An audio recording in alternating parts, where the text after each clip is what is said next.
દોસ્તો, મારી ગુજ્જુની મોજ ચેનલમાં આપનું સ્વાગત છે। આજના વિડીયોમાં આપણે વાત કરવા જઈ રહ્યા છીએ કે પૂનમ ભાભી રિસાઈ ગયા હતા તો ફાઇનલી સંજયભાઈએ મનાવી લીધા। કઈ રીતે મનાવ્યા અને આજે શું તેમને એમના હાથેથી જમાડ્યા?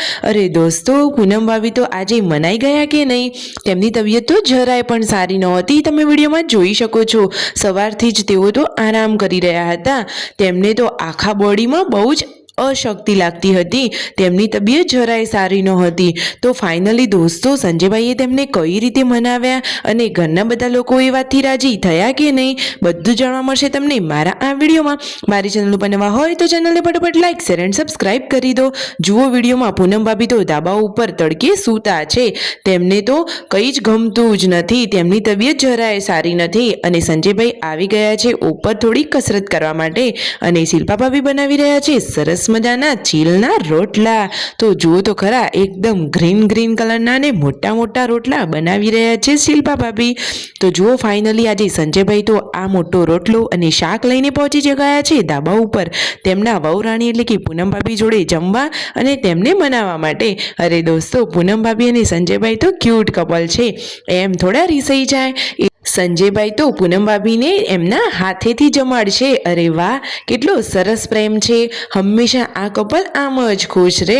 અને નીચે પણ બધા લોકોએ જમવાનું સ્ટાર્ટ કરી દીધું છે, તેમના પપ્પા તો નીચે બેસી શકતા નથી તો ડાઇનિંગ ટેબલ ઉપર જમે છે અને સંજયભાઈ અને પૂનમ ભાભી એક જ વાટકામાં જોડે ખાઈ રહ્યા છે। વાવ, એકદમ ક્યુટ કપલ। તો ફાઇનલી હવે પૂનમ ભાભીની તબિયત થોડી સારી છે અને સંજયભાઈ ઉપર જમવાનું લઈને આવ્યા તો પૂનમ ભાભી તો રાજી થઈ ગયા, એકદમ ખુશાલ થઈ ગયા।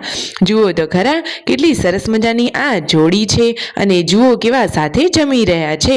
હવે નીચે પણ બધા જમવાની તૈયારી કરી રહ્યા છે, શિલ્પા ભાભી, તેમના સાસુ, પાર્વતી ભાભી, બધા જ લોકો સરસ મજાનું બટાકાનું શાક અને રોટલો જમવા બેસી ગયા છે।